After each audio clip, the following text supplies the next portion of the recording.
This episode of the Nerd Corporation podcast may contain spoilers and explicit language. Listener discretion is advised.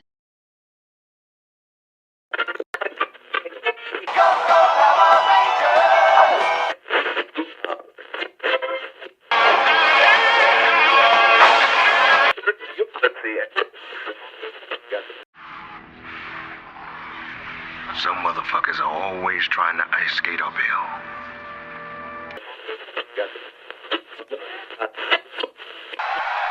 Welcome to Retromania!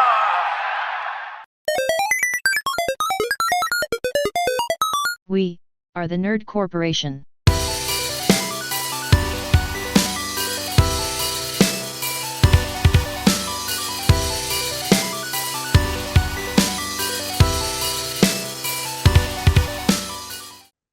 What up, everybody? It's Thursday, and you know what that means. Is it Nudie Magazine Day? Yay! Nudie Magazine Magazine Day. Nudie Magazine Day. Yeah.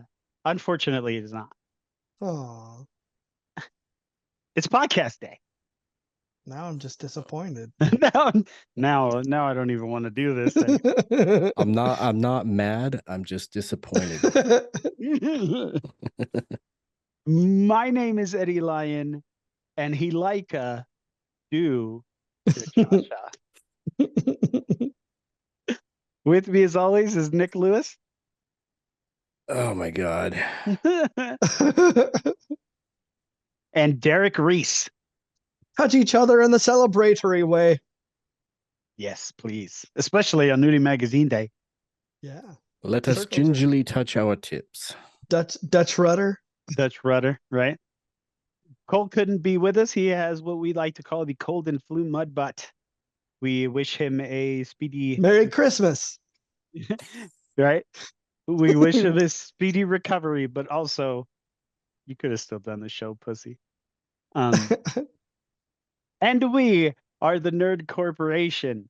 Welcome to episode 198. There's only ever going to be one Blade. We're going to be talking about the Blade Trilogy movies, Blade, Blade 2, and Blade Trinity. We're going to talk about how we feel about them, give y'all some trivia, talk about the cast and all that good stuff. So let's get to it. So Blade 1, start it right off. What did it win? A brand new car. That was a good one. No, it That wasn't. If I'm correct, I believe it was 1998 when the first Blade came out. Mhm. It was Yep. directed by Stephen Norrington. He directed the League of Extraordinary Gentlemen and Death Machine. If Cole wasn't such a pussy, he would have enjoyed the fact that he was on the sound effects team on Aliens and Alien 3. Written by He David. probably would have had some shit to say about that too. Yeah, probably. He probably already knew that. Yeah, he probably did. It was written by David S. Goyer. All three movies were written by David S. Goyer. He wrote Dark City. He wrote David Hasselhoff's Nick Fury, Agent of S.H.I.E.L.D. He wrote all of the Bale Batmans, the first Black Ops and Black Ops Cold War, Batman Unbridled, which is this really dope Batman audiobook on Spotify. If you guys ever get a chance to check that shit out, it's super good. Dude, And this Black Ops Cold War had a really good story to it. Like it really did. that was Yeah. really good. So that makes sense. And the Sandman Netflix series. Ah. So Yeah. top cast, Wesley Snipes is Blade. Wait, what? Yeah. Yeah. You believe it? Nino Brown Yeah, from New Jack my- City. Demolition Man himself. Right. Yeah, Wesley Snipes. We all know who he is. A man that needs no introduction. New Jack City. Nino Brown. Sidney Dean and White Men Can't Jump. Simon Phoenix and Demolition Man. Noxzema Jackson and Tu Wong Fu. Thanks for Everything. Julie Newmar. I mean, that man is a talent in and of himself. And honestly, like I don't like it's been proven with the Mahershala Ali blade having all these problems. Looks like there really is ever going to be one blade. Yep. Stephen Dorff as Deacon Frost. He was Johnny Marco in the movie Somewhere, Stavros in Immortals, and Scott Strauss in World Trade Center. Um, Do you guys also remember those commercials he was doing for like the blue, like the electronic cigarette? mhm. Oh yeah. um, that is the like Deacon Frost was like the like ultimate white guy role. Oh yeah. Like he's just like we're at the top of the fucking food chain, pal. hmm You know what I mean? Like just fucking saying Like pal. I feel like that part was written for Corey Feldman. Like it was written, well, not necessarily for Corey Feldman, but like with him as the archetype. Oh, Like that dude, was you swap Corey Feldman for Steven Dorff, and I'm like instantly like I'm like already, laughing in my brain. yeah. I mean, and Uh, I thought like for me, Steven Dorff was probably one of my favorite parts of this movie. Like I thought he did fucking great. he was hilarious. I didn't know it's not meant to be hilarious, but he was fucking Yeah. hilarious. Like when he threw that little Asian girl through a fucking hot dog cart. Yeah. just yeets her. Dude, like there's a lot of craziness in this fucking movie. Or like when Blade is like defending himself against that little karate girl, he just fucking bitch slaps the shit out of her. Yeah. He's just like bam, and I'm like, shit, that's not supposed to be funny, but that's fucking hilarious. Ah, shit. Right? We got Chris Christopherson, the man, as Whistler. Mhm. John Norman Howard in A Star Is Born, Mace Montana in Big Top Pee Wee, Chief Hanlon in Fallout New Vegas. That's right. Yeah, and so many more. I mean, this man Oh yeah. is an icon. I And I rem I He's fucking prolific.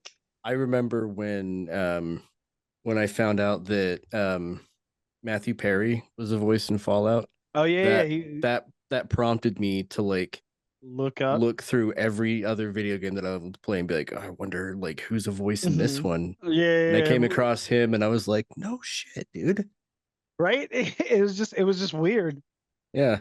But yeah. Yeah, and he was a great choice for Whistler. Oh, Mm. dude, he like some of my favorite lines from each of these movies is Whistler. You Mhm. know, like it Yeah. just like in part two when what does he call him? Like he says he'll send him to hillbilly heaven or whatever, and then he's like, I love it when they talk dirty. Yeah. We got Ibushi Wright. I hope I said that right. As Karen. She was Nicole in Fresh, Nikki in Zebrahead, and Delilah in Dead Presidents. Um, just a lot of like very like prominent black movies. Um, Donald Logue as Quinn. Yes. The Which I man, dude. forgot. I forgot that that was Donald Oh Logue. yeah, me too, dude. Yeah. Like Um, Yeah. and I'll keep saying that throughout this series because like there are so fucking many people in this that I'm like, I oh yeah. yeah, I had like a burst of like remembrance when I was watching um Blade 2 last night, and I was just like, I did see this movie and I saw it in theaters. Like Mhm. I all of a sudden remembered, but Trinity was the only one I hadn't seen yet. yeah, Oh, gotcha. this movie, yeah, these movies brought back such a nostalgia, which is why it is one of our Retromania episodes. Um, we have well yeah, and Donald Logue, of course, a man also that doesn't need any introduction. Colton Fisk in the Equalizer TV show, Harvey Bullock in Gotham, Mac in Ghost Rider. I mean, Dude, Grounded for Life. Grounded for Yeah. Life is an One of amazing my TV favorite show. sitcoms. Yeah. That show And was so good. so in this first movie for Blade, you know, it's all pretty much Blade's introduction, half man, half mortal, uh Wait, half man, half mortal. half man, half vampire. Sorry, because I read the word mortal, and after I read half man, so half man, half mortal, part human.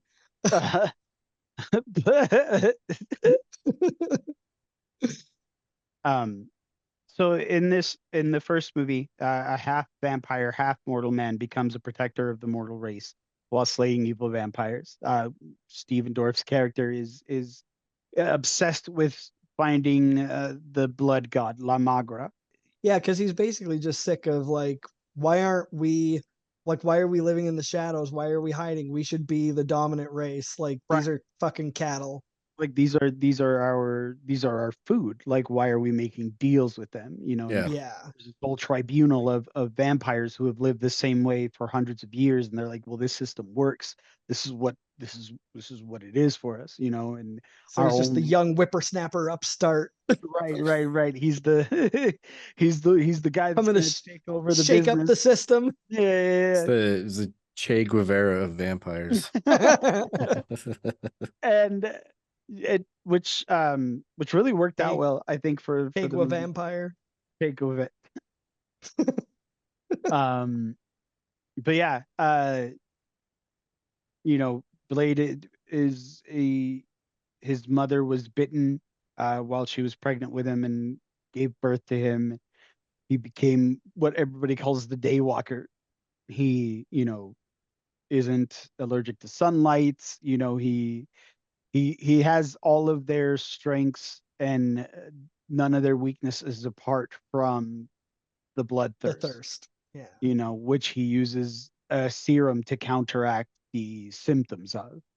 Um, and that's like, and I love that that was like a whole running thing throughout all three of them, where it's just like, well, here's the serum, Yeah. you Well, know, especially in the first one that where, the serum, the efficacy of the serum is it's just not holding up and there's a problem and like as he's going through trying to beat these vampires, he's also like, fuck, dude, I don't know what to do. Like what's this how is this going to work out? Hmm. right, right.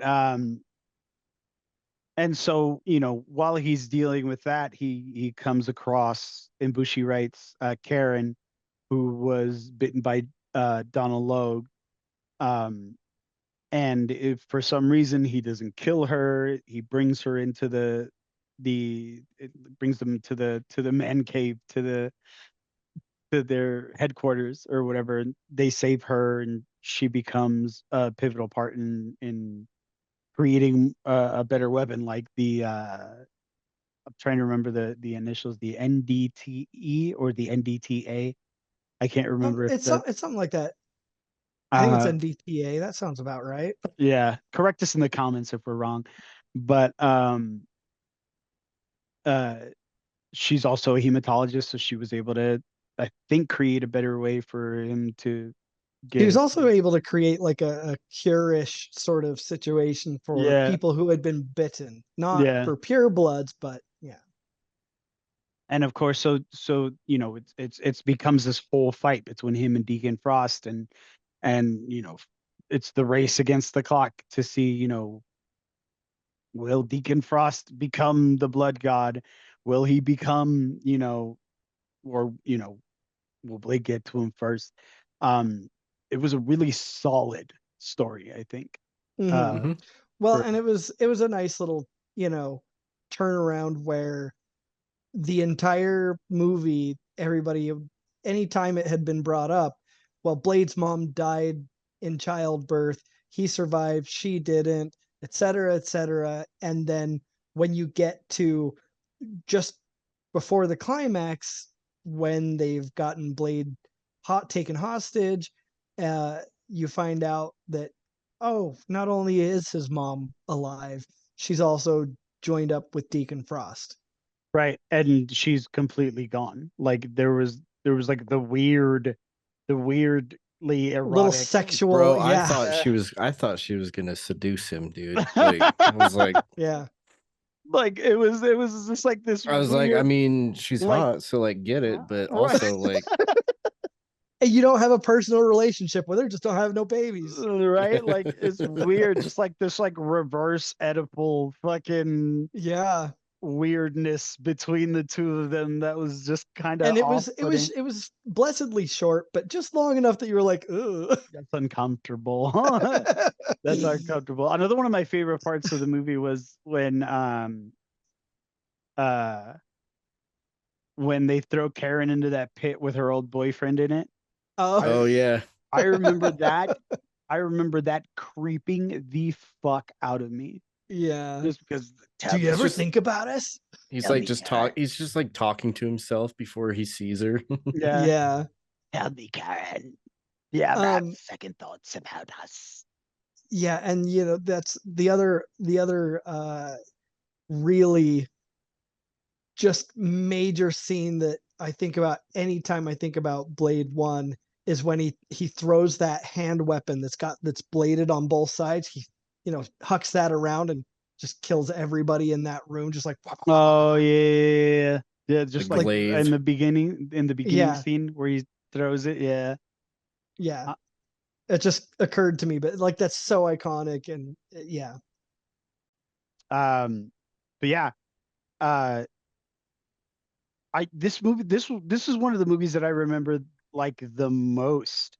I think I was what was 98, so I was like 12. I think I was 12. Yeah, I was 12, and I was, yeah, I was too. um, and I remember a couple of scenes just kind of freaking me out, like the whole scene with the big fat vampire that's sitting at the computers. Oh Mhm. yeah. I remember just being like, ugh, that thing is ugly. And then when they started burning it, I was like, oh, it's even uglier now. It's a crazy like blast from the past.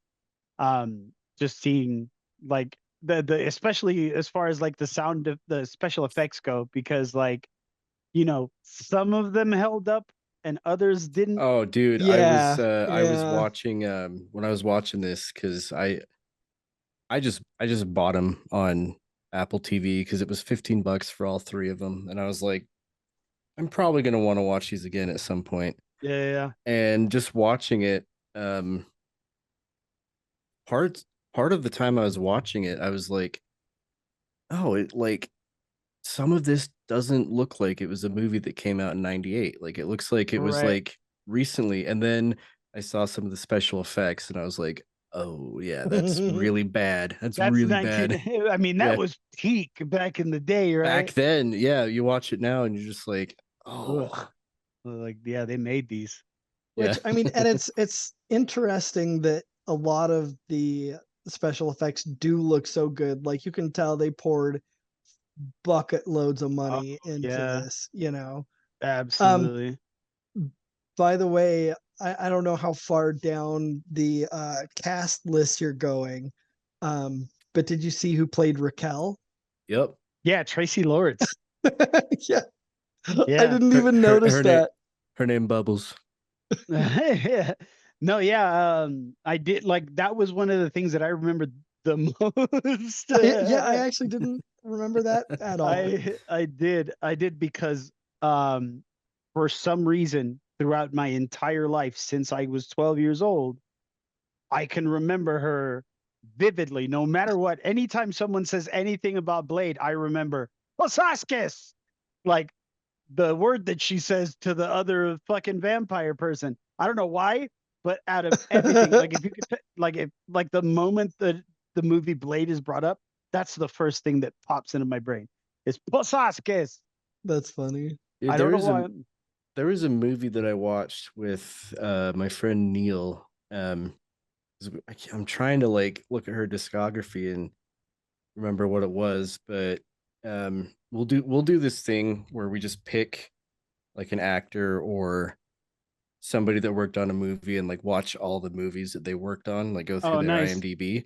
And nice. we're doing this guy named his name's Chuck Sereno, and he did music for like this movie called Chopping Mall, which is like an old 80s like horror movie where these people Pleasure. get Like stuck a in a mall. slasher? Yeah. And I'm trying to find the one that she was in, but she's been in so many goddamn movies. I can't remember which one it was, but My just favorite remember movie of I hers just is remember her popping up, and I'm like, oh, dude, Tracy Lords. she was in Roseanne for like half a Oh, season. really? Yeah, uh-huh. She like so there's a season where Roseanne ends up uh buying like a restaurant, and so she was managing this restaurant, and they needed a bus person, and it was Tracy Lords. That's who I'd hire. I shit. My favorite thing of Tracy Lords is Crybaby. Mm, Okay. That's like my favorite movie of hers. yeah. I think it was Serial Mom that we watched. Okay. I can't be sure, but it was one of those. But yeah, she was on Crybaby. She, as I referenced, she was in Zack and Miri Make a Porno. Mhm. Yeah. Um, she was in Hitman Absolution Really? Hmm. as Layla, just like as a voice, but that's wild. By the way, back to the cast list. I love it. Anytime Udo Kier is in something, like I'm there for it. Like just the way he talks is fucking great. I dig the Oh shit out yeah. of it. Oh yeah. Dragon Eddie, which is funny because the first time I saw the movie, I thought they were calling him Dragon Eddie. Like his name was Oh, Eddie. Oh, like Eddie the Dragon. Like yeah. Yeah, my name Eddie. yeah, that's just Dragon Eddie, you know. You have to I call was me like, that's Dragon. like that's a weird name for a Dude, centuries old that dude. that So that reminds me, I'm not trying to go off topic again, but really quick, there's this show that I watch on the History Channel called The Secrets of Skinwalker Ranch. Oh And yeah. one of the guys on there is um he's like the personal security team, but he always goes by his call sign, which is Dragon. And like when he gets introduced to the guy that's making the documentary at the meeting, he's like, and this is my chief of security, Dragon. And I just think of like, but you have to call me Dragon. you have to That's call me Dragon. hilarious. Um, Udo Kier right now is playing Adolf Hitler in Hunters. That Oh huh. one, that one with what's that man's name? Uh, I'm gonna have to look it up. Al Pacino. Oh. It's Oh, that yeah, yeah, TV yeah. show I was telling you all about. That's on Prime, where Al Pacino brings in a group of Jewish people to like hunt the Yeah. remaining Nazis in the world. Hmm. Yeah. But in the like at the end of that first season, it turns out that Hitler is also still alive. Well, yeah, because where else are you gonna go with it? You know, you gotta Right. You got to bring Hitler back. you gotta keep going if you gotta bring something back if you're gonna keep delving into further seasons. Yeah. Right. What were your guys' favorite parts of the movie? I mean, like my biggest favorite thing about the movie was just that it existed. I mean, that Yeah. was that was a time that you didn't see serious superhero movies Mm-mm. that were not just well done, but were given room to be what they are. Now, that's a little easier with Blade than it is like X-Men, where Blade's already like a dark, gothy sort of thing. Like Right. Right. that's a lot easier to, and that's probably why it was what the first, Yeah. Um, but still, I mean, that was a really like I didn't think that we would ever see that. And then, oh, hello. And then Evie jumped on my lap. Um, and then the fact that it was so blady, it was so bloody Oh yeah, absolutely. and just you know the language was so rough and raw and everything was Mm, just like we are gonna go fucking balls out. yeah, absolutely. Um, Yeah. I mean, I agree with you, but I think my favorite scene was the very beginning, like when they're in the butcher's fridge, and it, he comes in after everybody's about to attack that guy, and he's just kicking ass because you get to see that like his prowess, not only his prowess, but the fact that he does take advantage of the fact that he's super strong. He does take advantage of the fact that he's super agile, that he has these vampiric traits or whatever. And I really enjoyed that. I also enjoyed how they just let Wesley Snipes pretty much be Wesley Snipes. You Yeah. know what I mean? Like, motherfucker, you out of your goddamn mind? Yeah, that was one of my favorite lines. Yeah, and I mean that scene was just iconic anyway. Just the club scene with the blood coming through the sprinkler system, like that's the first thing I think about when I think about Blade. Yeah. Yeah, agreed. I think that's like a very iconic action scene. Because all of the action's great, but I just feel like that scene alone is like I said, iconic. Nick?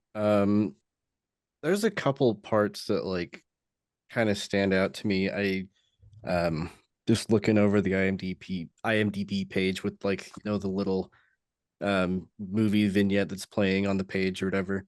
It showed the scene where it was the scene where Frost, like before he it was either before, I think it's right after he throws the girl into the little Asian girl into the hot dog cart, but like Blade shoots at him and you see the camera like behind the bullets, and like he doesn't move right away. Like you see the bullets coming and then he's like, oh, and then he moves and like Oh they go right yeah. past him.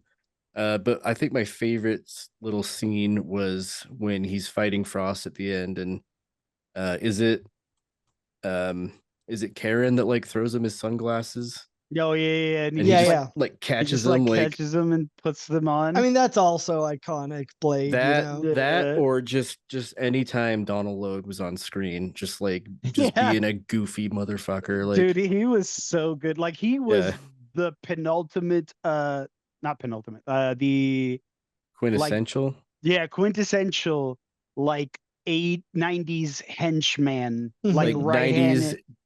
dumb You know, sidekick. and Like, I saw a thing, and I don't know if it's gonna come up in trivia or anything, but I saw a thing just because we're on the topic that his part was originally supposed to be much, much smaller, but they expanded his role due to his comedic ability and just how great he made that role.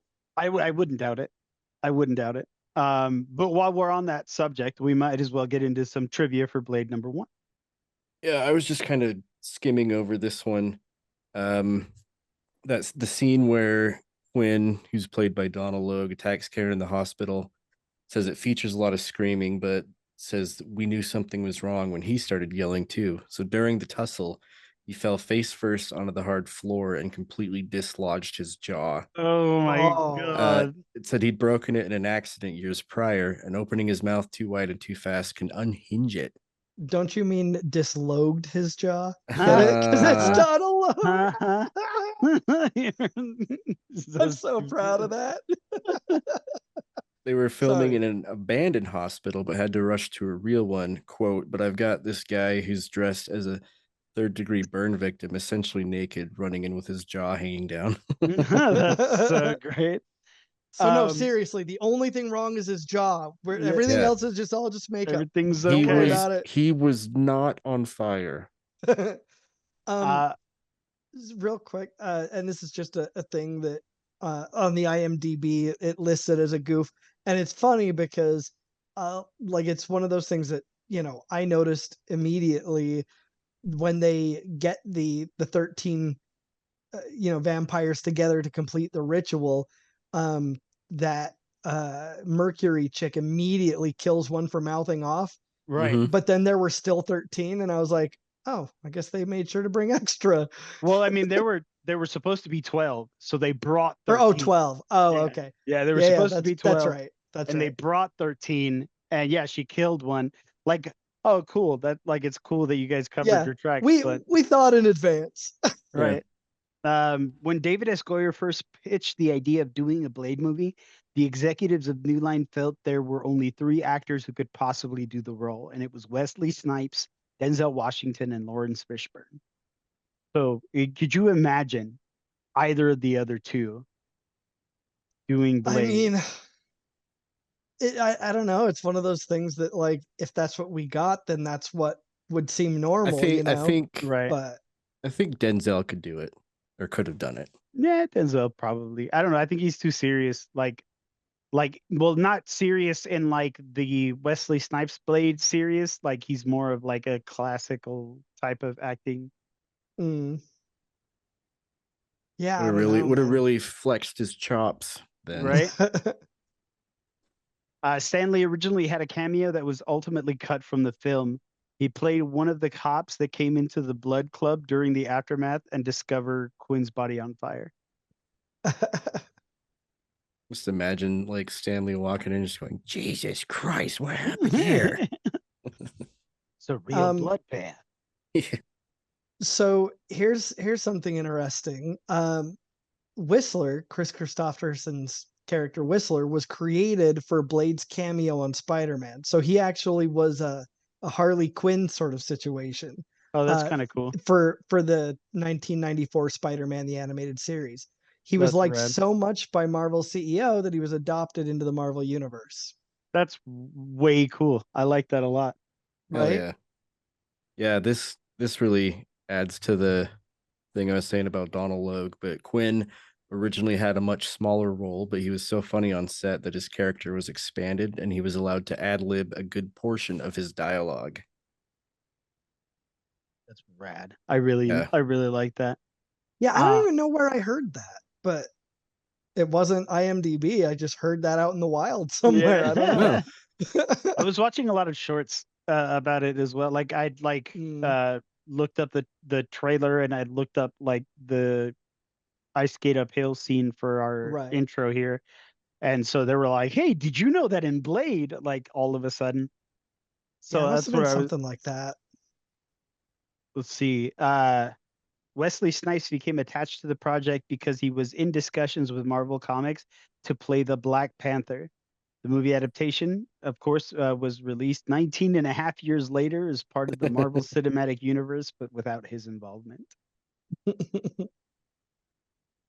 Um, we also have a there's a deleted conversation from the script that explained that Blade's sword was originally Whistler's, who himself was a part. I mean, the rest of it we know because it says who he himself was a part of a long line of vampire hunters. Like, Well, yeah, and we knew that. you find that out in like I think it's Blade Trinity. They kind of touch more on that, Yeah, but yeah. there's actually touching back on the ice skating uphill. When he was discussing the character of Deacon Frost, Wesley Snipes himself described him as the kind of guy who'd ice skate uphill, and Norrington and Goyer loved it so much they worked it into the film. That's pretty rad. So that was like from the mouth of Wesley Snipes himself. So at around an hour and 45 minutes, when Blade is first engaging Frost, he's seen charging up the ramp with his ninjato out and away from him, like his sword, right? Um, this is the correct way to run with any sharp instrument to prevent accidental death by impalement if said instruments are dropped while running. It looked very Naruto. Yeah. It did. It did. Oh yeah. Okay, this is kind of cool. And this I didn't know. At around 28 minutes, when Karen first meets Whistler, Blade can be seen holding a map of New Orleans. Not only, of course, does that imply the city that they're in, but it's also an homage to the comic books where many stories in the Blade series occur in New Orleans. That's Oh dope. yeah. I didn't know that. Um, Another cool little tidbit is Jet Li was offered the part of Deacon Frost, but he did Lethal Weapon 4 instead. Could you imagine? We are the top of the food chain. I think Deacon Frost, Motherfucker. with a name like Deacon Frost, he kind of needs to be like a weaselly white guy. Yeah, yeah. Like, I don't know. It just You know, sounds like you know what movie I saw his not too long ago? The One. Do you guys remember The One? Oh yeah, yeah. dude. That was a good movie. It really was. I was watching it and I was just like, yeah, this is like fucking drowning pool and fucking That's the same movie where like the ending scene, the camera's panning out and he's just like fighting all the copies of himself. yeah, well, like he's fighting the copies of himself. He's fighting like all the other criminals because that's like a prison Yeah. like Yeah. dimension or whatever. And so he's like fighting people. He's like pretty much playing King of the Hill, just fucking beating the shit out of everybody. Hell yeah.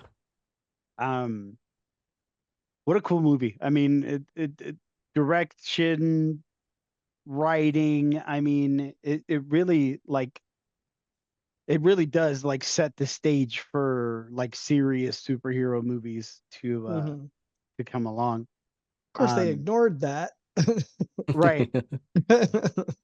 And then did a whole bunch of shitty movies until Iron Man came out, which is why they're like, oh, Iron Man set off the Marvel universe. Well, yeah, of Mhm. course, because they fucking took 10 years after Yeah. Blade came out, Don't you take that away from our boy Blade. right? I just wanted to like mention one more just Mm. because it's another Wesley Snipes. Look at what Wesley Snipes did. Yeah.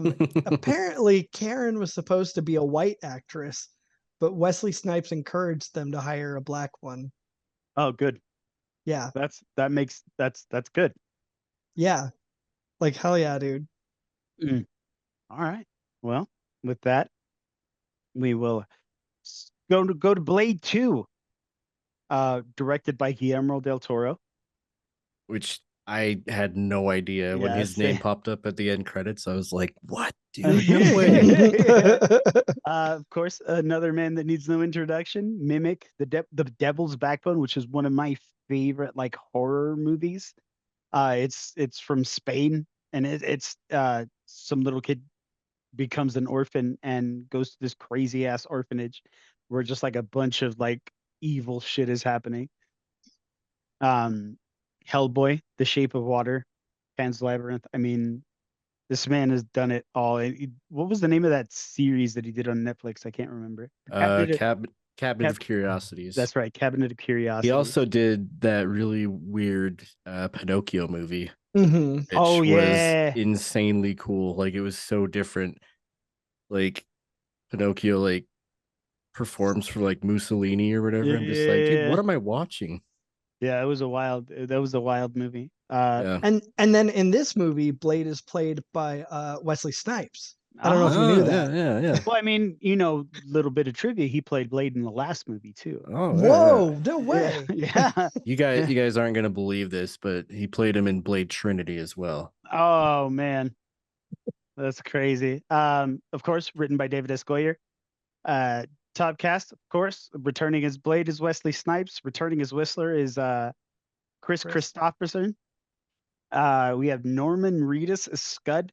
We know him as Daryl Dixon from The Walking Dead, Murphy McManus in the Boondock Yeah. Saints movies, and Sam Porter Bridges. our favorite courier, Sam Porter Bridges in Death Your Stranding. favorite courier. Yeah, I was gonna say it's Derek's favorite courier.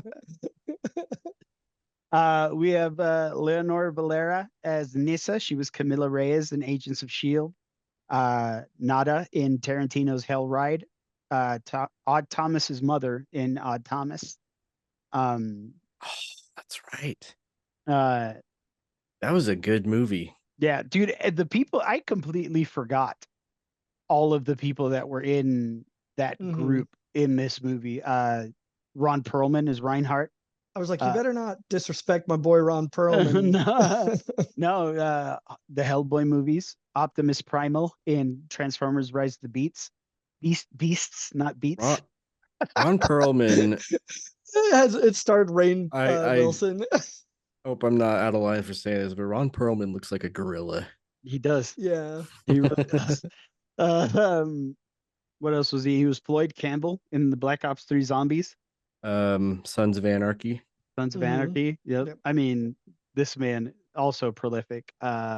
War never changes. Yep. Luke Goss is Nomak. He was Prince Nuada in Hellboy 2. Steve Fox in that horrible Tekken movie. Oh, yeah. And Carl Lucas in the Death Race movies, the second and third ones. What was on like a Donnie Yen. Hmm. Yeah, dude. I didn't know that was. When I went back to that, I didn't know that was Donnie Yen. Well, I didn't either. I recognized him, and then like I watched through the credits, and I was like, "Oh, dude, that was Donnie Yen." Right? Like uh Matt Schultz as Chupa. He was best known for me anyways. He was Vince in the first Fast and the Furious movie. Oh, that's He's right. he's the one that he's the one that like was really suspicious of Brian and like throughout the Mm, whole movie. yeah. Wall Street in the transporter. And then he does return in Fast Five, I think. And then just like a bunch of other just like B type of movies. Like like it was in a Steven Seagal movie called Out of Reach. Dude, I need to watch Steven Seagal movies because I was listening to oh my god, I think it was like a YouTube video that Cumtown had, and they were just talking about how terrible these movies are, and I'm like, I need to watch every single one of Yeah. these now. Yeah, dude. Now, yeah, I remember hearing that. So in Blade 2, after the events with Deacon Frost, Blade continues to destroy as many vampires as he can. A new breed of super vampire has appeared, which becomes an even greater threat than any evil currently out there. A group of high-powered vampires led by Nissa and Assad request help from Blade in order to take down Nomak. Whenever I think about this movie, I think about that also the I think about the very first scene.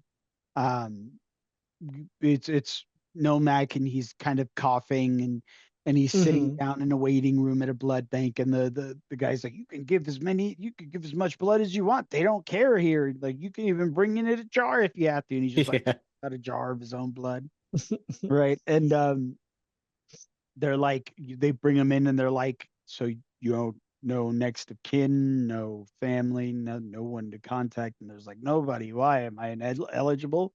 And they're like, no, it's good news and bad news time. It's good news for us and bad news for you, like, which is like a totally 2000s, Yeah. late 90s line. You know what I Yep. mean? Like, I can kind of see why Guillermo would be like, "Oh, for God's sake." right? Like, fuck off. Like, I really is Just he's that's just the reading the script and he just goes, Yeah. um they're about to eat him, right? And he's just like, no, like, and I don't know what He, it is he pulled about. it. He pulled a switcheroo. Right, right. And I don't know what it is about language that makes me remember these movies, because he was just like vampire shit. I hate vampire shit. And then he fucking like eats them or whatever. And I'm just like, but that's the thing that I remember the most when anybody remember brings up Blade 2. Um so of course, the Blade is searching for Whistler.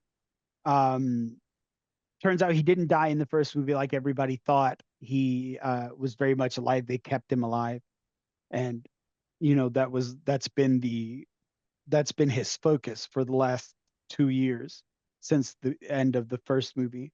Of course, they find him and they nurse him back to health, but then intruders come to the hideout, and it turns out that it's Nissa and Assad, just like I read in the plot summary here. And they, form an alliance of vampire and vampire hunter. Yeah, Uh, because this is where they explain the Reapers to Blade, right? Or mhm. is that after he agrees to meet with? I think it's after he agrees to meet with them, Gotcha. but he does tell them, they're like, well, here's these Reaper guys, and they're picking us off one by one, and Blade's like, well, then, what that got to do with me? yeah, It's just like, I don't. Sounds like they're doing my job, and they're like, well, no, because you know they we if they kill us, we turn into them. You know, Mhm. we become that next stage of vampire evolution. Yeah, and just like uh how much their or I guess how extreme their thirst is. So like it's not going to be long before everybody's gone and it's just Reapers. Mm-hmm. So, Blade forms this alliance. They find out that, they don't have a weakness to garlic. They don't have a weakness to silver. Their hearts are encased in these like uh, Bone, like bone cages. except Yeah. for the side. Yeah, except for like one side, so it's hard to kill them, but sunlight is what kills them. So there's a lot of like UV weaponry.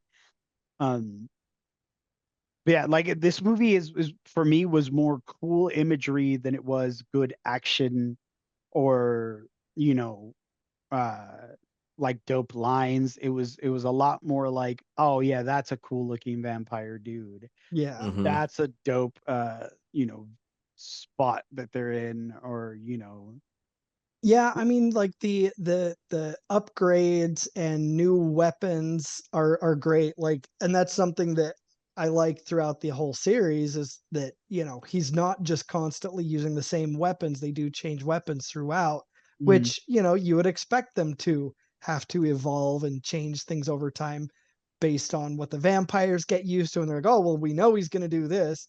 And, the evolving situations, um but yeah, and that's kind of where at least this movie, that's kind of where Scud comes in, is as right. a weapons expert and everything.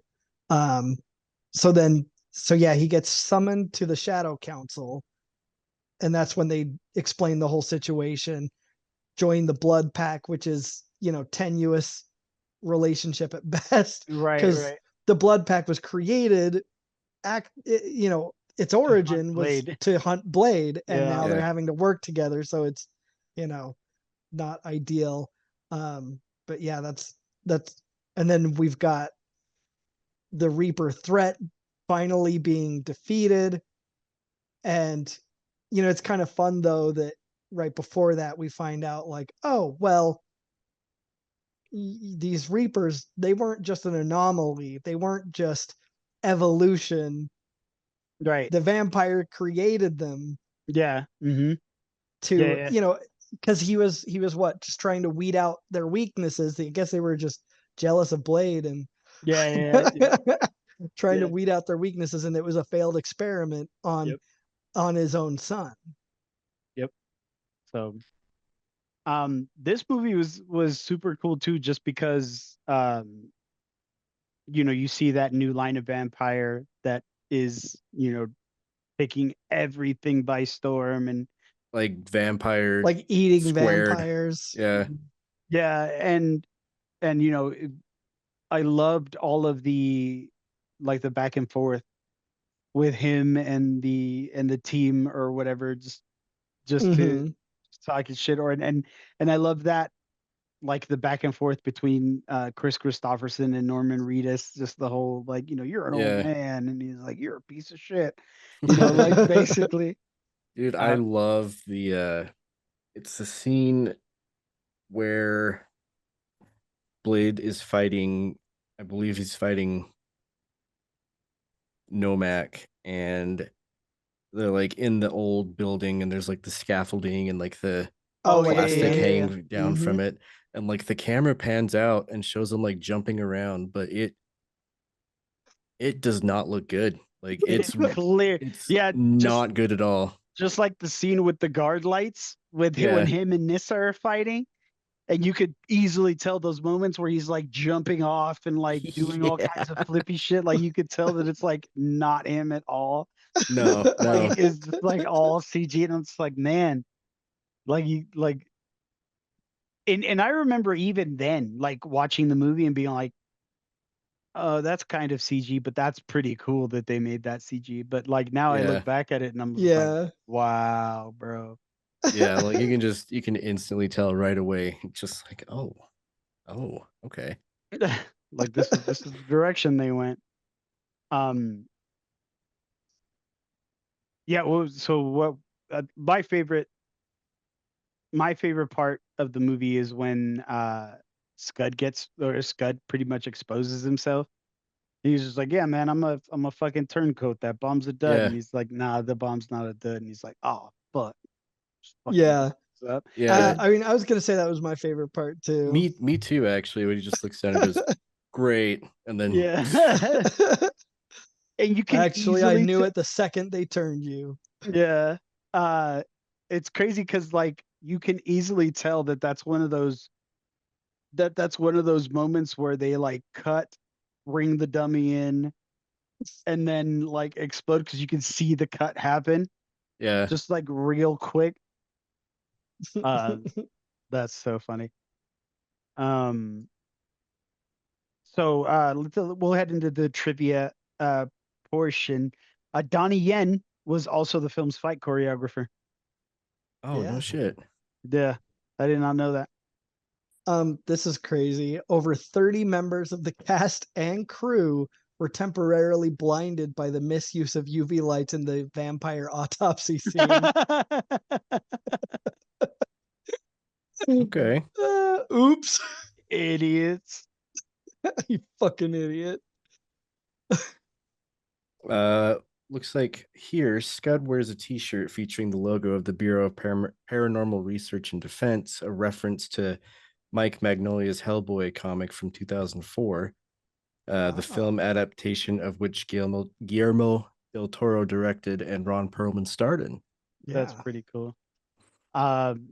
The idea of the Reapers having stingers coming out of the mouth were inspired by Polish folk tales, where the vampires had a stinger or finger coming out of the mouth that they used to suck blood rather than use teeth like the Balkan genus. That is the greatest influence of the modern vampire mythology.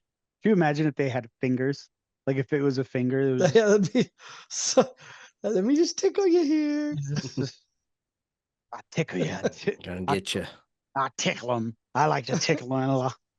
They call me the tickler. So in the scene where Reinhardt, who based his character on a neo-Nazi, asks if uh, Blade, he asks Blade if he can blush, is based on a real incident that Wesley Snipe experienced. Really? Snipes requested this be inserted into the movie to add to the antagonism between the characters. That's rad. I Yeah, like that a lot. that's way cool. Um, yeah, that's just really interesting. And this is a cool little factoid that I actually, thinking back on it now, I'm like, oh yeah. But Ron Perlman's character Reinhardt's sunglasses are never taken off throughout the whole movie. No shit. Yeah. Um, to get the movie with an R rating, green blood was used for the Reapers. I wonder why they would need to use green blood as an R rated to get the Yeah, R I don't rating. know. maybe I mean maybe it was more of a question of whether they'd even allow that amount of blood and or Yeah. not at all, and they were like, okay, we'll make it green. Yeah. To You oh, know, because maybe it might have been too like much maybe it blood was for too like much. yeah, like an Yeah. NC-17 or whatever. Uh-huh. Because I mean, again, like these movies were fucking bloody and Yeah. They Oh yeah. really gory. were. They really were. Here's another kind of interesting bit. Wesley Snipes has admitted that this second movie is his favorite of the Blade trilogy. That's funny. Yeah. Here's one that really just kind of made me chuckle. Michael Jackson was originally going to have a cameo in the House of Pain sequence What the fuck? as a vampire pimp that Nissa encounters as she searches the upstairs hall. He had to drop out due to scheduling conflicts, and the part was played by a Czech actor, but the sequence was cut out for pacing reasons. Could you imagine? Yeah, dude. See this girl? She's mine, but she don't necessarily belong to me. I need to feed. That's ignorant. That's ignorant. This is one that if you're a Spanish speaker, you knew from the beginning. The name chupa comes from the Spanish word chupar, which means to suck. The chupacabras, the goat suckers, Yeah. the famous vampire legend from Latin America. So yeah, Or if you're like me and learned all the bad Spanish words when you were in like middle school, then yeah. So here's a pretty interesting scientific one that I find wild. So at around 25 minutes, when Overlord Damaskinos mentions the virus that causes vampirism, he states it's a type of parvovirus, though the closed captioning says horrible virus because of the obscurity of the term. It is an actual term. It's a family of viruses, and the B13 strain of it affects humans. It meets all the requirements for creating vampirism in a fictional environment, since the B13 strain actually does cause sensitivity to daylight in some, infects the blood and bone marrow, and can be transmitted by saliva. Since most people outside of medicine have no idea what that term is, though, that's it ended up being in the captioning as horrible virus. That is amazing. Um, Big shout out to Cole because it just showed up to me on my Steam that he's playing fucking Warhammer 40,000 right now. You're sick of you're too sick to do the podcast, but you're good enough to fucking play Warhammer. Fuck off. He's sick of, actually sitting down and getting some work in. You big pussy. Baby back bitch.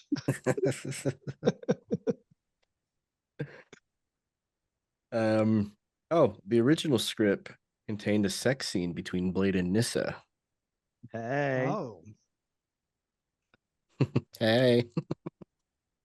I mean, I feel like that would have been a little bit odd. I mean, I know that they had, I Yeah. mean, there was the obvious, bit of tension and stuff like that, but it was more like, oh, hey, he's not so bad.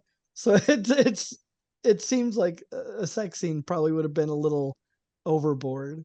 Yeah, I think so too. I'm glad that it was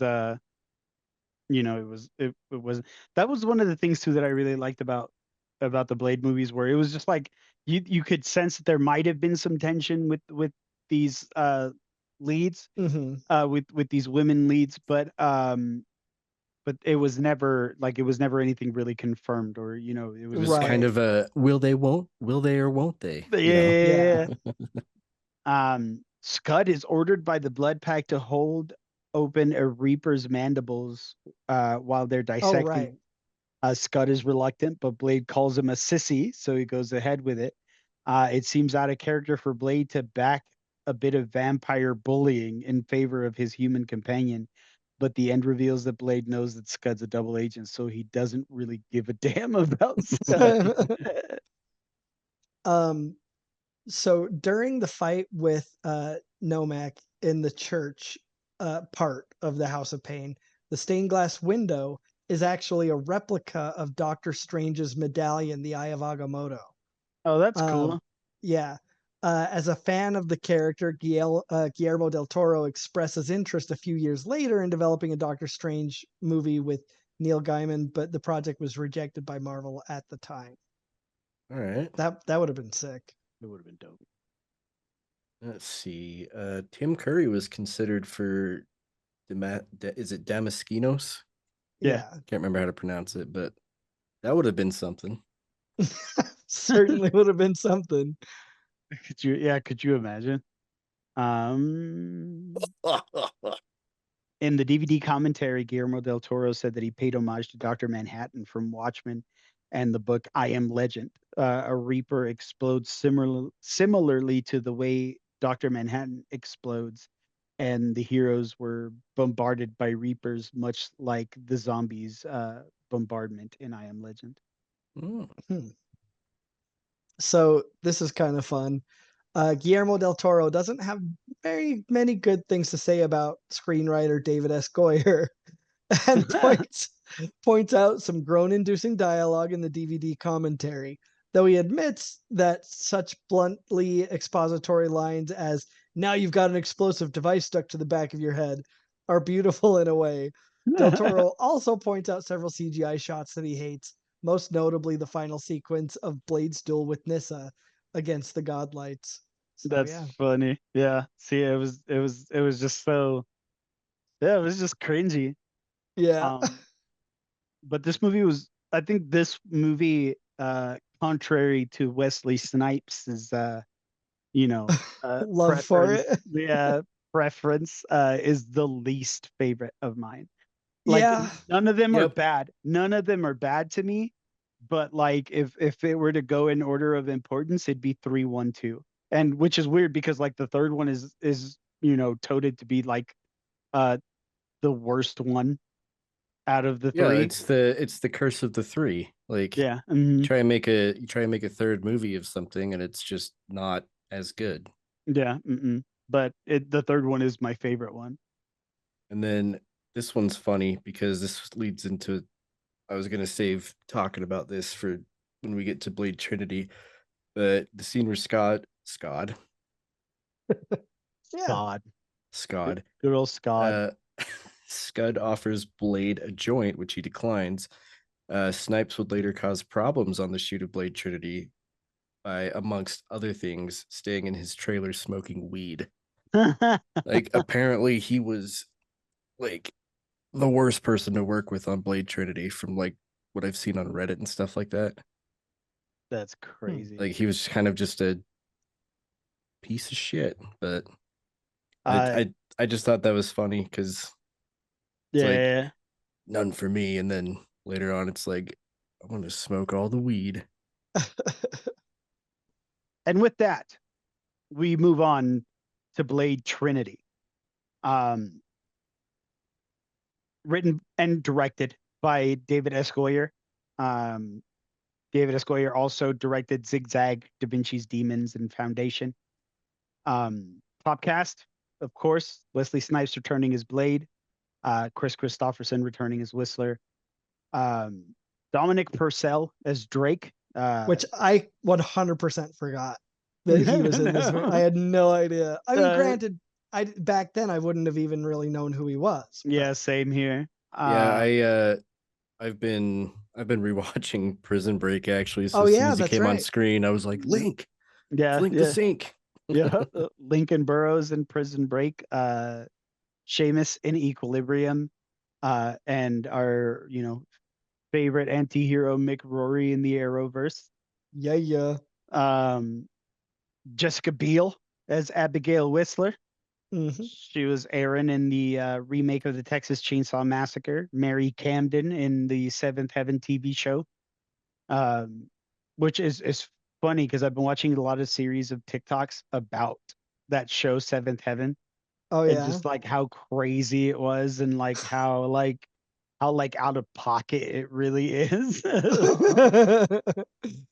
And she was Candy Montgomery in the Candy series on Hulu. Our boy Ryan Reynolds is Hannibal King, Yeah, yeah. Deadpool, Waiting, Van Wilder. A little ditty of mine, a little ditty of his that is one of my favorites, that isn't talked about a lot, is Just Friends. Mm. Yes, yes. That is one of my favorites. Well, and this is Dinkelberg. the first superhero movie he was attached to, right? Like this I is, believe so. I mean, probably by like a good long shot, right? Yeah, this was way before anything else that he actually started Um, doing. it might be post, because this is 2004. No, I I don't think I don't think Green Arrow was until like later, wasn't it? Green Lantern. Or I mean, yeah, Green Lantern rather. Idiot. I mean, I'd rather think about Green Arrow than Green Yeah, yeah. Lantern. I think he would Mm, too. I know. Huh? no, yeah, this was before any of the superhero movies that he made. That's what I thought. Yeah, because 2009 was Mm. X-Men Origins Wolverine, and then Ugh, 2011 was Green Lantern. those are yeah. We don't want to Yeah, speak those of are two those. very large L's to take, and Very. and still come back for more. However, Like, yeah, the Deadpool was an L, but it led to a yeah, huge W. Yeah, it Right. really did. Did you Yeah. know that there was a Green Lantern video game for the Xbox 360? No. Green I'm Lantern Rise of the Manhunters I'm with sure there was Ryan Reynolds voicing Hal Jordan. early Interesting. early 2000s. Just anytime there was a superhero movie, there's like we got to make a game out of it, and they Right. were Yeah. always so bad. They were Always. so bad. We have our man Patton Oswalt as Hedges. Yeah, yeah. Yes, we do. I mean, another man that doesn't need any introduction. I mean, Remy and Ratatouille, The Crimson Chin and Fairly Odd Parents, King of Modoc, Queens, King of Queens. one of I my mean, favorite shows. Yeah, and then he was also the son of TV's Frank on the new Mystery Science Theater 3000. mhm. That's right. That's right. TV's son of TV's Frank is Yeah. what he called himself. Natasha Lyonne as Summerfield, Which, Jessica. yeah, I forgot both him and Natasha Lyonne. I was like, oh my God, what the Yeah, fuck? me too. Jessica in American Pie, Nikki in Orange is the New Black, and Charlie Cale in Poker Face. If you guys haven't seen Poker Face, it's a really good series on Peacock. Um, it's just like this woman who has this ability to tell when people are lying. It's not like a superpower or anything. She just can tell when people are lying. And she It's just like goes, what's that show with Tim Roth? Lie to Me. Lie to lie Me. to me. Yeah. Yeah. Yeah, it's Lie kind of to like Me it was a sounds kind of like fucking that. dope. That It was a really dope was. show. I It love the Yeah. was a good shit out of show. that. This one's kind of like she owes this big casino guy, or she was going to expose this big casino guy for like this major crime. And so she dips. And so she drives throughout the United States, just like kind of landing places and like trying to escape these people, but also solving murders along the Hmm. way. It's pretty cool. Hmm. Parker Posey as Danica Talos. Yeah. Darla Marks in Dazed and Confused. Jennifer Jolie in Scream 3 and Kitty Kowalski in Superman Returns. Um, like I remembered and forgot that she was in this movie. Yeah. um, It's wild. Simultaneously. yeah, yeah. Our Let's boy not let's not Triple forget H. it. Well, let's not forget about John Michael Higgins. Yeah, John Michael Higgins. But Um, yeah, Triple H. yeah, yeah. Our boy CCO of the Yeah. Dude, CCO and former I was wrestler of the I was WWE. waiting for him to give Ryan Reynolds a pedigree in that fight scene at the end. Yeah, yeah, right. Well, But and I do, he did do the Braun Strowman like running power slam though. yeah, Yeah. I do love that anytime they have a wrestler in a movie, they're like, well, we got to bring in some of the wrestler moves. Oh Like, yeah, we got to Well, absolutely. bring in a power slam. We got to bring in like a fucking back. In Blade 2 there was no wrestlers in it, and he suplexed a vampire like through the Yeah, I glass did. floor, Yeah. Yeah. like That's held true. him up. But yeah, Triple H, Paul Triple H Levesque is Jarko Grimwood. He is CCO and former wrestler of the WWE. Ray Bradstone in The Chaperone. Yep. And he was a lead character named AJ in this movie called Inside Out. It's a movie with him and Michael Rappaport. Um, Michael Rappaport is like a friend of his, and he goes to jail for murder. Triple H does, and then comes back and like Michael Rappaport's just this shithead who's just like trying to get him to go back into this fucking life of bullshit. It looks Sounds like real. Michael Rappaport. It looks bad. I saw the trailer and it looked like shit. Um, I was like, oh, so it's not the Pixar movie. no, no, not that Inside Out. James Remar as Ray Cumberland, Harry Stimson in Oppenheimer, Peter Gamby in the Black Lightning TV show, Mm. Raiden in Mortal Kombat Annihilation, uh, Captain Jason Narville in Killzone 3, and Agent Markham in Too Fast, Too Furious. This wasn't the guy that was in. He wasn't in the Warriors, was he? I don't know. I'm trying to. But he was the guy in Pineapple Express when he's like illegal. Maybe I don't. I've only seen Pineapple Express like once. There's like three different people that I'm thinking of that look similar to him. Yeah, he has a couple of lookalikes. Yeah, he was Ajax in the Warriors. Oh, okay.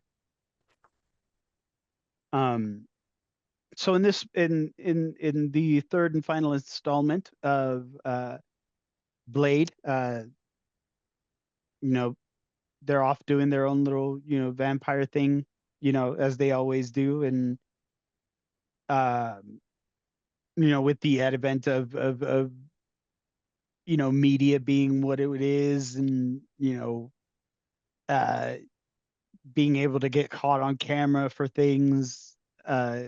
Blade gets caught killing a human who he thought was a vampire, and his hideout ends up getting ambushed. Which, I mean, fuck, man, like this guy just can't keep a hideout a Yeah. secret, No, Well, damn Parker Posey over here. right? Like, so he gets captured, and the the psychiatrist played by Michael Higgins was like, hey, is I'm a psychologist, and this vampire stuff all sounds very fetishy. yeah. Like, do you Does it arouse you? Is it sexual? I mean, sexual? and it's funny too, because like for me, I could tell immediately that he was attached to the vampires because I Right, was that he like, was familiar. he's being so low key, antagonistic, and Yeah. condescending. It's just like, fuck Blade, fuck For this me, bitch. I thought he was just being that way because it's like, oh, we all think that this guy's like a sicko and like a piece of shit. Yeah. So I thought he was just being like that to be like provoking him just to for the sake of provoking Mm, him. But Right. yeah. So Blade gets taken away. We do end up seeing that Michael Higgins is familiar, so he hits him with like 300 milligrams of a sedative, and I thought he said he was gonna give him like 2 or 3 thousand though, because oh, he was like, normally we would give this much, but you're a big strapping lad. oh yeah, he does say 3,000. Yeah, it's like 2 or 3,000. And that's when we first see Parker Posey and Triple H. Um, but then Hannibal King comes in, and he pops the inhaler serum from the last movie into Blade, and he's like, "Hey, this is your rescue," and they rescue him. They go back to the thing, and they're like, "Hey, we're the Night Stalkers." You know? Hilarious name. Yeah, like yeah, Hilarious yeah, name. this is super So fucking 2000, cheesy. super 2000s. Um, even Blade even like makes fun of him when he first hears it. He's like, "What kind of comic book shit is that?" or something like yeah, that. yeah, Yeah. he's just like, "What kind of Scooby Doo shit is this?" And Yeah. he's like, "Fuck you. That's supposed to be tactical." He's like, Yeah. you ain't ready to run with this." He's just like, he's like, "Y'all can't run with this." Before that scene though, we do get introduced to Abigail Whistler, and it's a scene of these guys who are just like hanging around a subway station, like, "Hey, can we eat that one? Hey, can we eat this Mhm. one? Yeah. Hey, like, come on, just pick one already." And they're like, "Ooh, a combo meal," when they see Jessica Biel with what they thought was a baby. And it was just like, it's a good way to show off all the cool moves, all the cool like gadgets that they have, the silver blades in the shoes, and the Oh, dude, art. the arc or whatever it's called, that thing Which Yeah, was so cool. it's so cool, but it also looks so wildly impractical. it really does. Like, it's just like one bad bump into somebody like would fry your face off. Yeah. Yeah. Like, but you know, he comes in and he's like, "I don't want, I could do this shit by myself." And so, what Parker Posey, Danica Talos, and Jarko Grimwood are, and I can't remember the other guy's name. Um, Yeah, I don't her See, remember. brother, there is Danica, the one who plays her brother in the. uh, Talos. Is it Wolf I think it's No. Wolf. Is or it? no? Because the other guys, there's Wolf, there's Wilson Hale, Dex. I can't remember, but there's a trio of them. Yeah. Um, and they're all trying to find Dracula. Asher. Asher, that's who it is.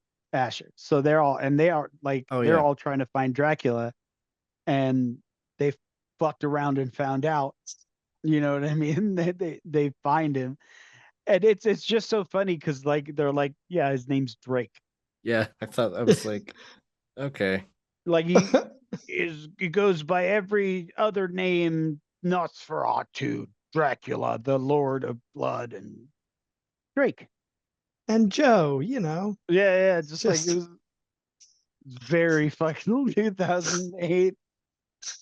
Um, but he does end up coming back, and you know their main reason for him to come back is to eliminate Blade. There and so comes back. There's uh fuck, what is it? He's patient zero of the vampires. Like he was the Yes, because first one. he So never had to evolve, and they're explaining all this to Blade, and they're like, yeah, Blade's like, yeah, whatever, I'll kill him then. That's cool. Like I don't need any of you. But then he starts to see all the toys, like the mhm. like the Sundog bullets and all that. they're like, Um, actually, we need his blood. yeah, yeah. Um, this was like this movie for a lot of reasons was my favorite, just because like this was one of the first uh movies that I remember being like, oh, the action and the humor are very well put together. You know what I mean? Like there are movies Yeah, like Rush Hour and like Beverly Hills Cop and shit like that, where they're more like campy than they it are was action. almost like it was almost kind of in the same vein as MCU movies today, you know. Yeah, yeah, definitely. Like it definitely, and this was the first movie that had that Marvel banner on it out of Yeah. the three. Um, but I think this movie was very. I think it was ahead of its time as far as like its content. You know what I mean? Like Mhm. the action and the campiness and the funniness and the out of this world comic book shit, like it are all blended together. I mean, there really is a strong case to say that Blade was the reason for the MCU. Oh yeah. Yeah. There really Def- wasn't anything prior because Blade, the first Blade came out in 98. It's like there's nothing really Yeah, and I before mean that. we had like Lou Ferrigno's Hulk and Yeah. Hasselhoff's Nick Fury and like the Punisher, but none of those movies did good. Those movies were shit. I mean, whatever the fuck Howard the Duck was in the 80s, Howard the Duck was awesome. Fuck no, you. no, I'm not bad mouthing it, but whatever that was cool. Um, That was definitely one of the movies of all time. yeah. um but yeah, to go back to the plot though, the whole reason that they woke Dracula up was so that they could again, because the premise of these movies is like, well, how do we get away from our weaknesses? And so they wanted to use his blood to become daywalkers themselves. Right, because he never had to evolve. He doesn't have a Yeah, lot of the because weak. we just didn't specify that last part, so I Right, just thought right. I'd. No, But good.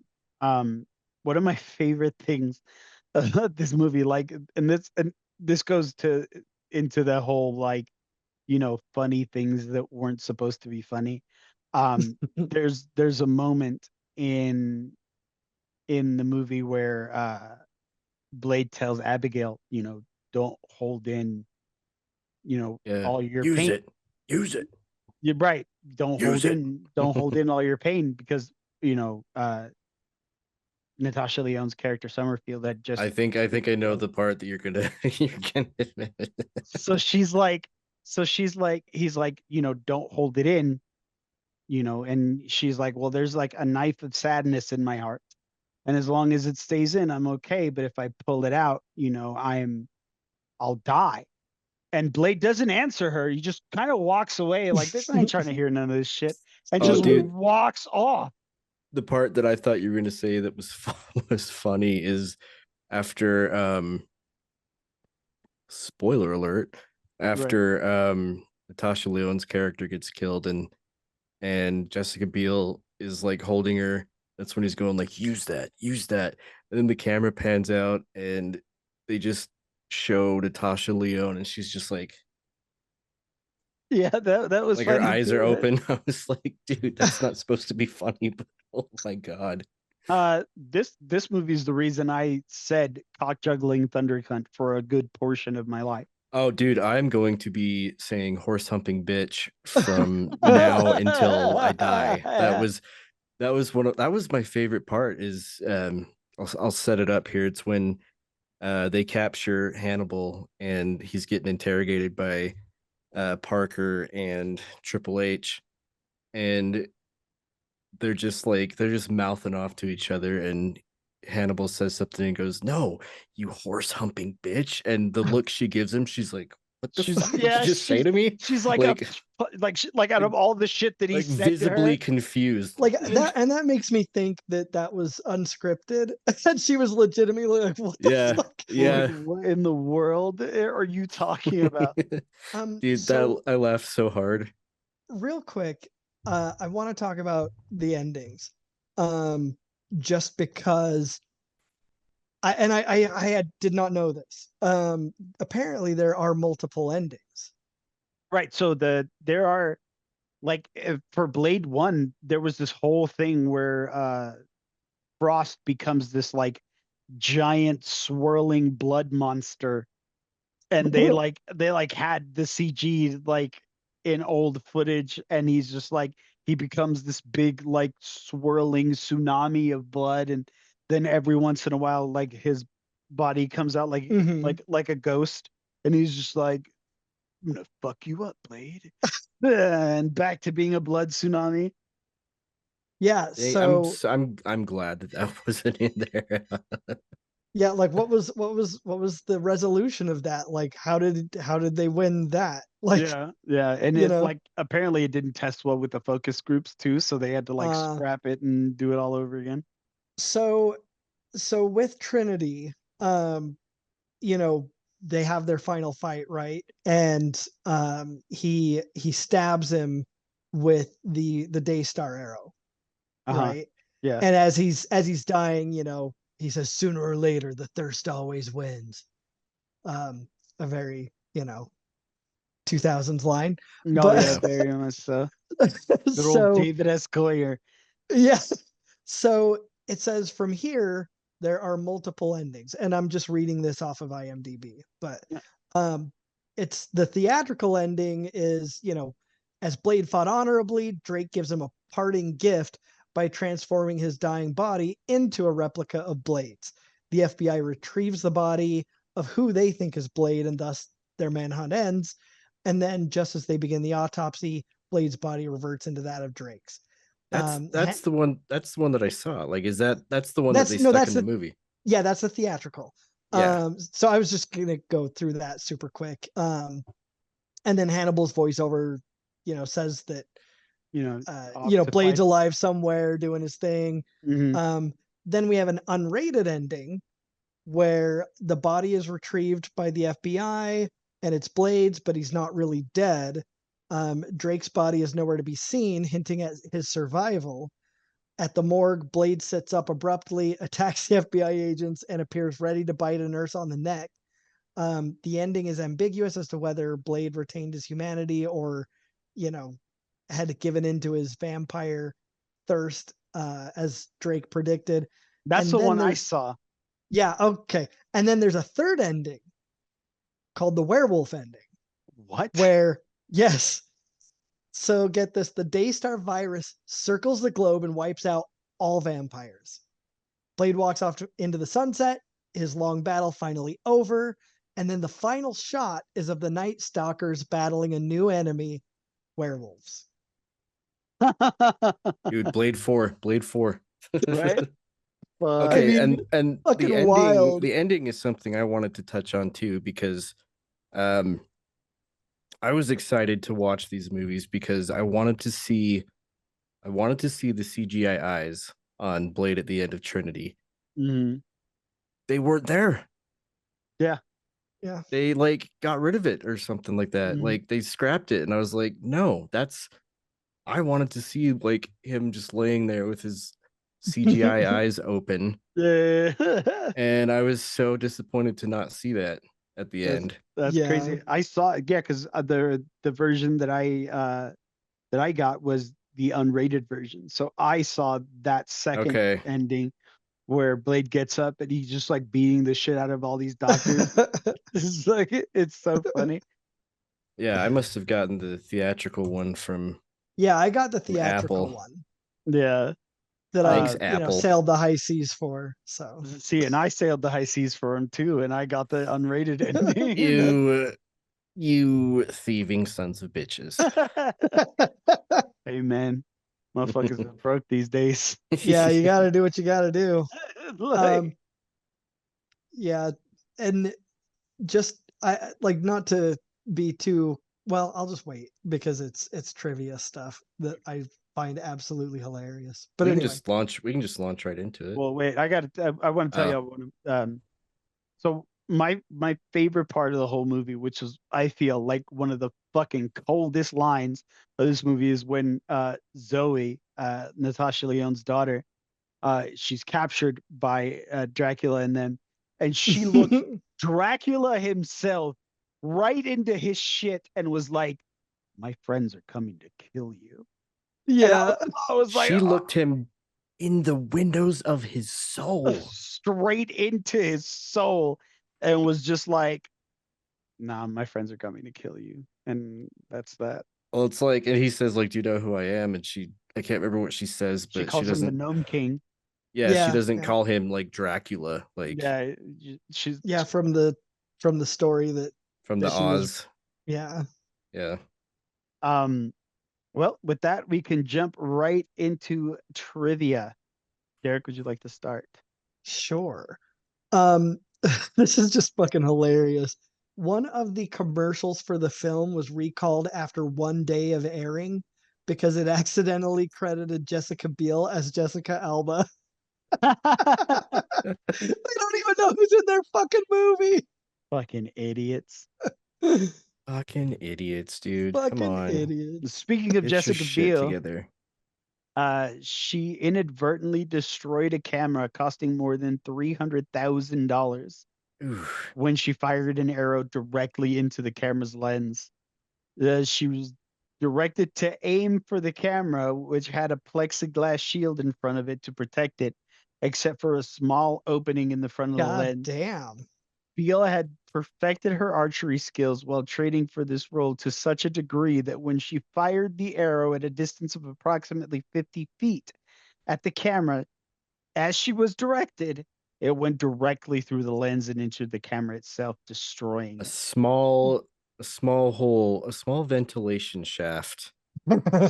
Six. The footage of the incident is included in the DVD extras. And what does he say? She No bigger just than a womp rat? yeah. Yeah. She's just doing what she was told, man. Right? Yeah. Um Dominic Purcell, who played Drake, did all of his stunts in the sword fight sequence against Blade. Oh, that's rad. That's Wow. insane.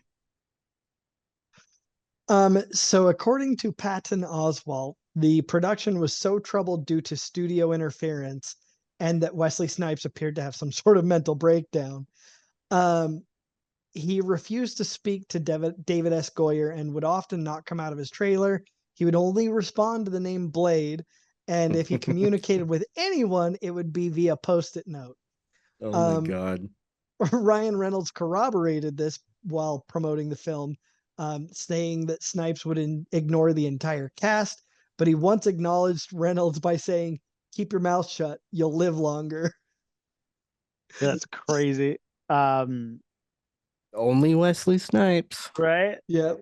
Um, going off of that, when he was asked what it was like working with Wesley Snipes on the film, Reynolds said sincerely that I've never met Wesley Snipes on this film, not for 1 second. I only met Blade.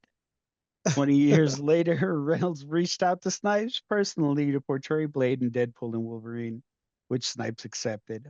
During Blade's cameo, a comment is made referring to their characters in this film, in which Blade tells Deadpool, I don't like you, to which Deadpool nonchalantly responds, You never did.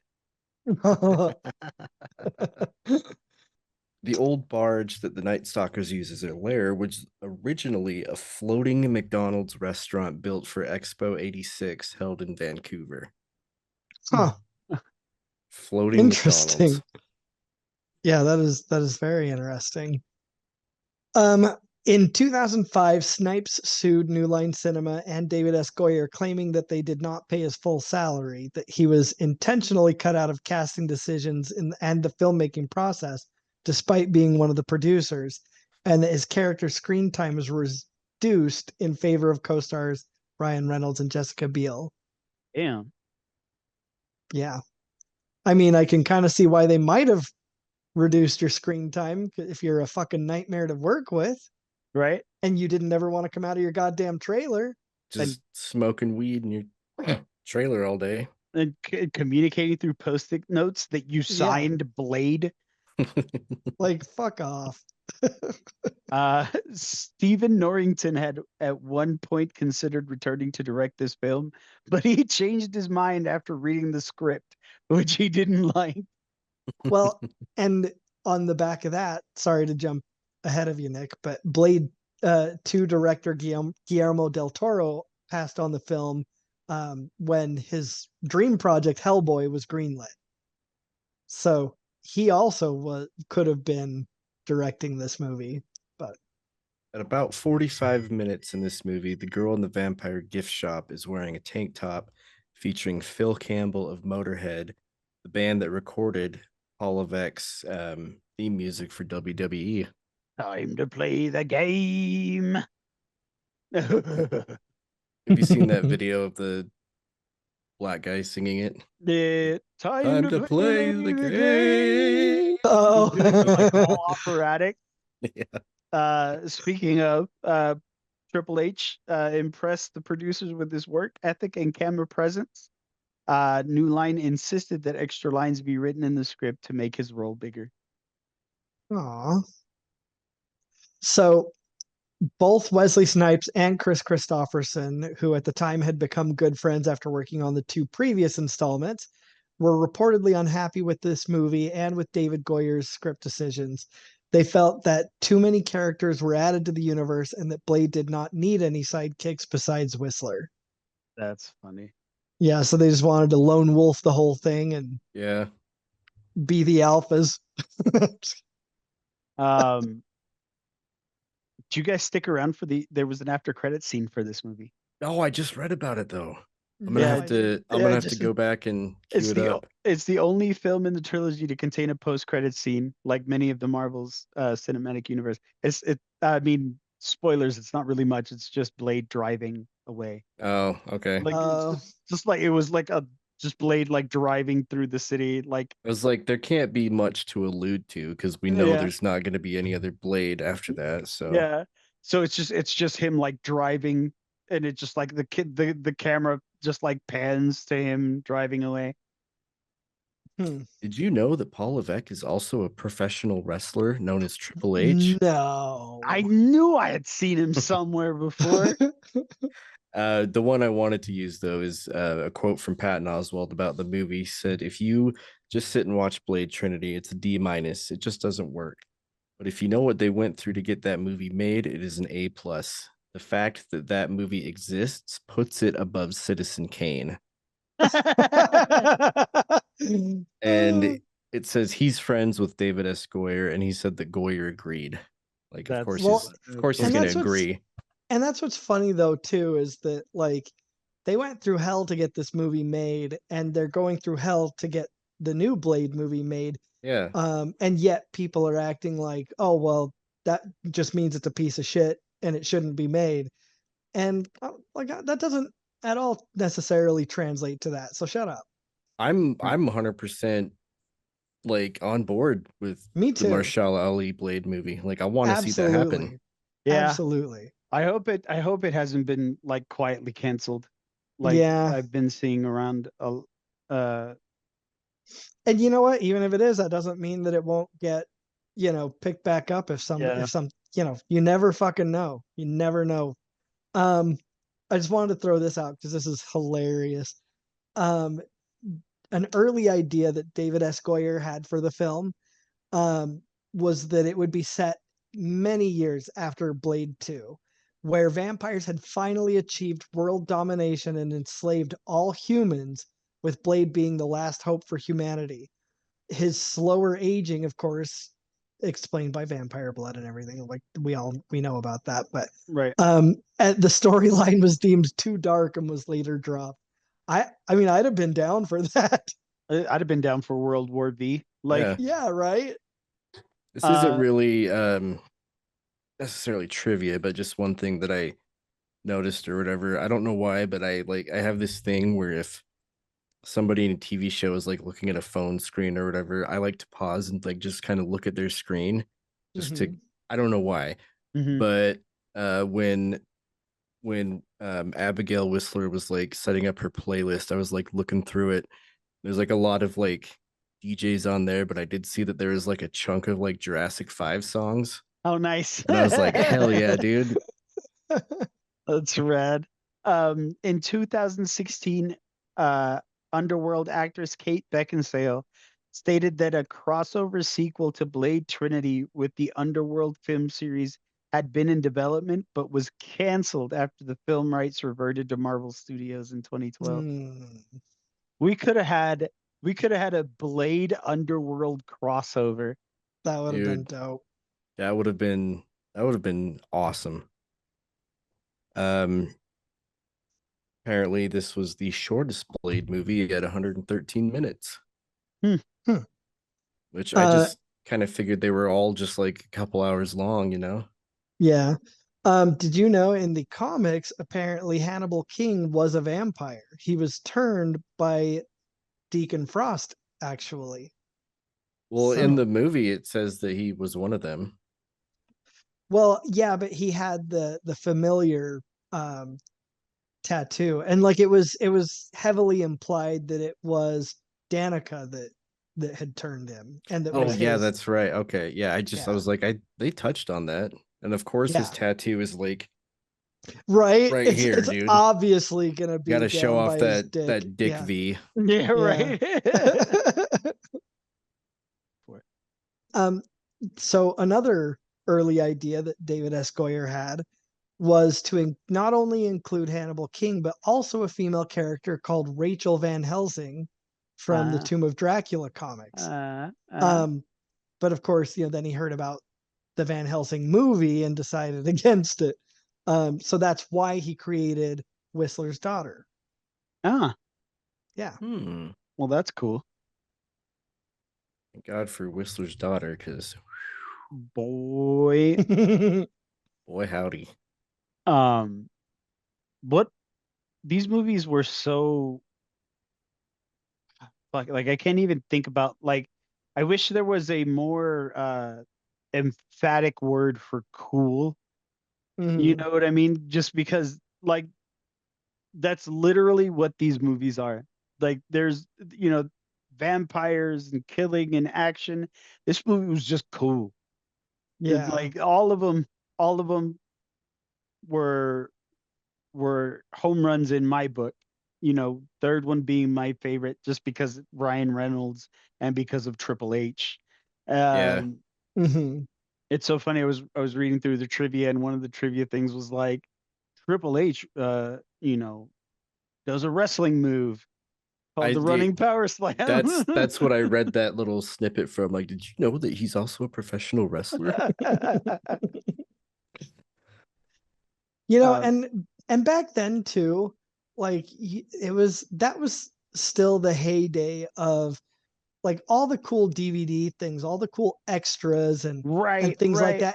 And of course, on this one, you didn't really have Wesley Snipes participating in the extra content because he's Wesley Snipes and he went cuckoo.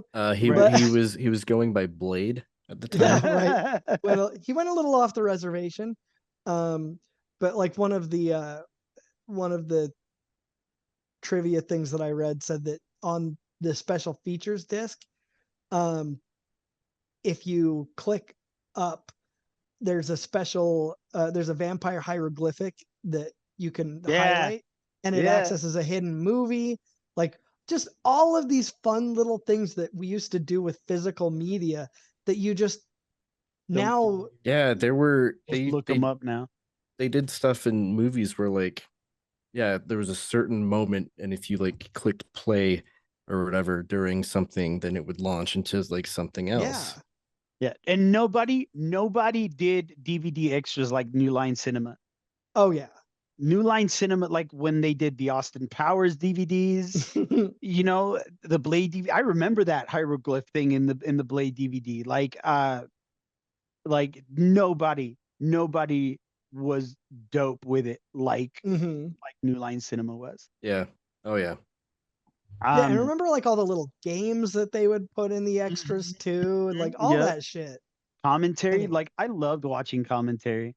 Commentary is so fun. I mean, I also loved pop-up video, so Right, you know, right, same. like Pop-up video. Yeah, dude.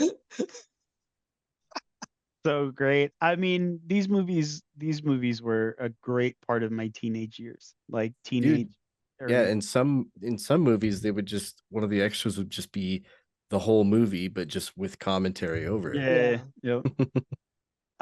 Yeah, these movies were really like, I mean, well, from childhood to early 20s, like I love these movies. oh yeah. This was such a like fun walk down memory lane for me. Like this was probably my favorite Retromania episode.